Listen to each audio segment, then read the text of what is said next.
Live cities की night bulletin दिन भर बिहार में आपका स्वागत है। मैं पूजा प्रिया। सबसे पहले आज की सुर्खियों पर एक नजर। सीएम नीतीश कुमार का बड़ा बयान, बोले अब जीवन भर बीजेपी के साथ नहीं जाएंगे।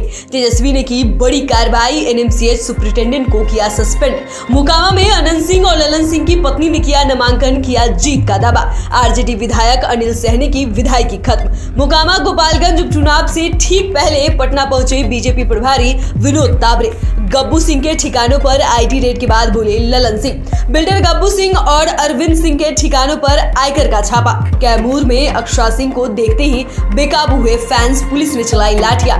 डेंगू ने फिर तोड़ा रिकॉर्ड, मरीजों का आंकड़ा पहुंचा 2500 के पार। और गंगा के जलस्तर में लगातार बढ़ोतरी, छठ पूजा में हो सकती है परेशानी। अब खबरें विस्तार से। सीएम नीतीश कुमार समस्तीपुर जिले के सरायरंजन नगर पंचायत क्षेत्र में पहुंचे, जहां सीएम ने राजकीय अभियंत्रण महाविद्यालय का उद्घाटन किया। मुख्यमंत्री के साथ कई मंत्री और विभिन्न विभागों के सचिव भी मौजूद रहे। इस दौरान नीतीश कुमार ने बीजेपी पर जमकर निशाना साधा और कह दिया कि अब जीवन भर बीजेपी के साथ नहीं जाएंगे, हम पुराने समाजवादी है। नीतीश कुमार का कहना था कि पहले की बीजेपी के लोगों के पास विजन था, अब वाले सिर्फ बातें हैं। बिहार के डिप्टी सीएम तेजस्वी यादव ने बड़ा एक्शन लिया है। दरअसल तेजस्वी ने एनएमसीएच के सुपरिटेंडेंट को सस्पेंड कर दिया है। आपको बता दें कि गुरुवार की रात को स्वास्थ्य मंत्री एनएमसीएच अस्पताल का निरीक्षण किया था, जहां डॉक्टरों की साफ लापरवाही देखी गई थी, जिसके बाद तेजस्वी यादव भड़क गए और अब लापरवाही बरतने वालों के खिलाफ कड़ी कार्रवाई करते हुए एनएमसीएच सुपरिटेंडेंट को सस्पेंड कर दिया है। मोकामा में भाजपा से सोनम देवी और राजद प्रत्याशी नीलम देवी ने अपना नॉमिनेशन कर दिया है। वहीं नॉमिनेशन के दौरान दो बाहुबलियों के खेमे से शक्ति प्रदर्शन दिखा। बाहुबली अनंत सिंह और ललन सिंह का खेमा अपने अपने उम्मीदवार के लिए ताकत और समर्थन का प्रदर्शन किया। मोकामा की सीट राजद के बाहुबली विधायक अनंत सिंह की विधानसभा से सदस्यता रद्द होने के बाद खाली हुई है। मोकामा अनंत सिंह का गढ़ रहा है। वहीं इस सीट पर भाजपा ने अंतिम बार 1995 में उम्मीदवार उतारा था, लेकिन बिहार में सियासी उलटफेर के बाद अब इस सीट पर बीजेपी ने प्रत्याशी मैदान में उतारा है। आरजेडी के विधायक रहे अनिल कुमार सहनी की सदस्यता अब खत्म कर दी गई है। अनिल कुमार सहनी की विधायकी खत्म करने से जुड़ी अधिसूचना विधानसभा सचिवालय ने जारी कर दी है। आपको बता दें कि उनके खिलाफ एक मामले में दिल्ली की अदालत ने सजा का ऐलान किया था। इसके बाद ही उनकी सदस्यता जानी थी, लेकिन अब विधानसभा सचिवालय ने विधायकी खत्म करने से जुड़ी अधिसूचना जारी कर दी है। अनिल कुमार सहनी जदयू से 2 दफे राज्यसभा के सदस्य भी रहे। साल 2010 से लेकर 2018 तक राज्यसभा के सदस्य रहने के दौरान उनपे एलसीटी घोटाले का आरोप लगा। मोकामा गोपालगंज उपचुनाव से ठीक पहले बिहार बीजेपी प्रभारी और विनोद तावरे 3 दिवसीय दौरे पर पटना पहुंचे। इस दौरान विनोद तावरे का बीजेपी नेताओं ने स्वागत किया। कहा जा रहा है कि अपनी 3 दिवसीय यात्रा के दौरान विनोद तावरे बिहार विधानसभा उपचुनाव की रणनीति को धारदार बनाएंगे। तावरे के दौरे पर नितिन नवीन ने कहा कि बीजेपी में राज्यों के जो प्रभारी होते हैं वो अपने अपने राज्यों की समीक्षा करते हैं। उसी को लेकर बिहार बीजेपी के प्रभारी विनोद तावरे 3 दिवसीय दौरे पर आए हैं।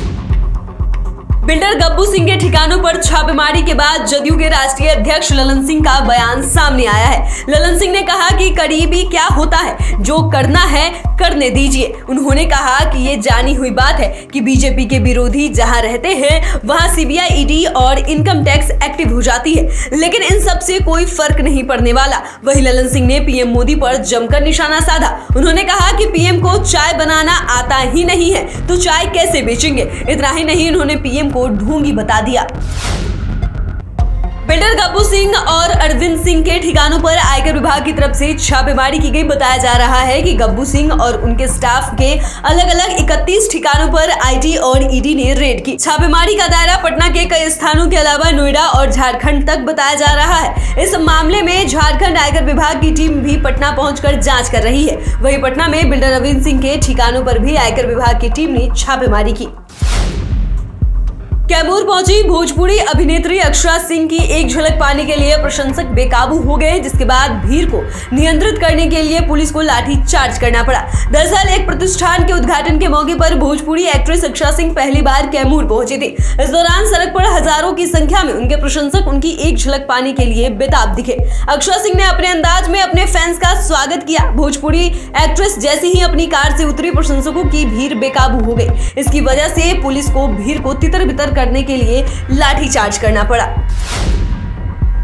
पटना जिले में डेंगू प्रतिदिन एक नया रिकॉर्ड बना रहा है। बीते 10 दिन से जिले में हर रोज औसतन 250 से 300 से अधिक नए मरीज मिल रहे हैं। पिछले 24 घंटे में जिले में 406 नए मरीज मिले हैं, जो अब तक का रिकॉर्ड है। इनमें सबसे अधिक पीएमसीएच में 145, आईजीआईएमएस में 52, एनएमसीएच में 43, कुल 240 मरीज इन तीनों अस्पतालों के द्वारा किए गए जांच में पाए गए। वहीं दूसरी तरफ पटना नगर निगम की ओर से प्रतिदिन फॉगिंग करने का दावा किया जा रहा है, लेकिन इस दावे का असर शहर में कहीं देखने को नहीं मिल रहा।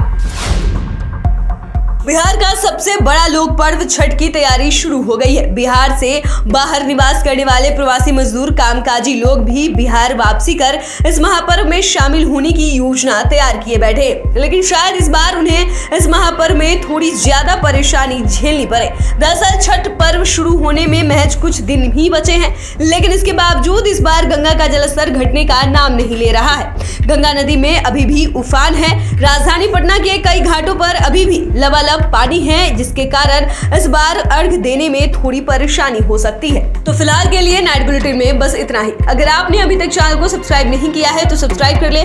फेसबुक पेज को लाइक करना ना भूले। वीडियो देखने के लिए आपका धन्यवाद।